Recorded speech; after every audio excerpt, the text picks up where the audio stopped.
Het was zondag gezellig druk in de wei in Geisteren. Afgelopen maand zou Kiki Tol namelijk 18 jaar zijn geworden. Een mooi moment om een speciaal biertje te presenteren. Vandaag is de release party van het Kus van Kiki biertje. Het is een IPA. Het is een nieuw biertje voor het goede doel, voor Kika. En het is een beetje ontstaan op school toen we voor Kus van Kiki geld op mochten brengen. En toen bedachten we ons van, het is eigenlijk wel leuk om een recept of iets te bedenken waardoor we op school iets kunnen schenken voor klasgenootjes. Maar toen bedachten we ons van, het is eigenlijk misschien veel leuker om het groter aan te pakken. Dan kan het ook meer opleveren en zo. En toen heb ik Isa, ik heb een idee. En toen met mijn baas van Goesting, Gijs, en mijn baas van de Kei, Roel, hebben we een beetje dit op stelte gezet. En toen kwam Mr. Hop, kwam Mannenpap in het spel. En nou staat het biertje er ineens. Ja, het is een IPA, het is een heel fris biertje. En ja, heel fruitig, citrustonen komen erin voor. Lekker vrolijk voor Kiki, vonden we leuk. En we hebben hem samen geproefd op Isa's verjaardag met de papa en mama van Kiki, de ouders van Isa.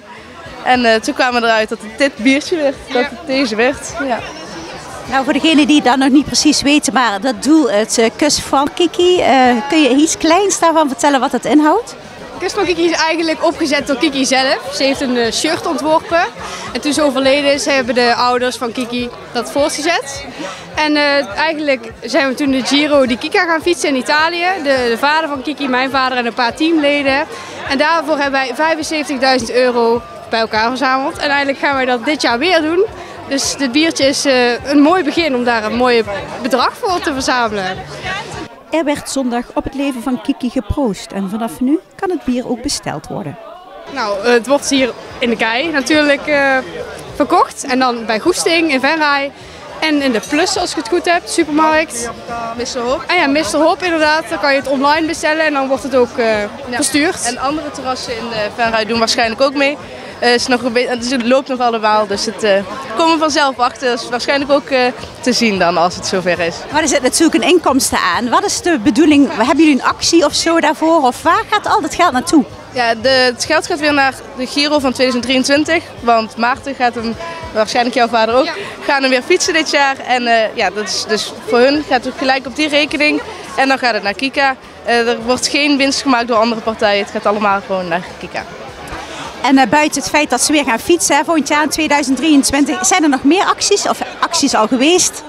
Nou, ik denk dat er nog van alles opgezet wordt. Er moet weer een groot bedrag verzameld worden. Dus ja, ik ben eigenlijk wel benieuwd wat er nog gaat komen. Er zijn nog geen dingen geregeld verder, dus wie weet. En jullie kennen Kiki natuurlijk als beste bijna. En hoe zou zij dit alles gevonden hebben, al die aandacht? Nou, Kiki zou het echt fantastisch vinden. Kiki was zo'n vrolijk persoon en het biertje past precies bij hoe zij is. Vrolijk, lekker fruitig. Ik denk dat zij het geweldig vond om zo in de spotlight te staan. Nou, we gaan proosten. Proost allemaal.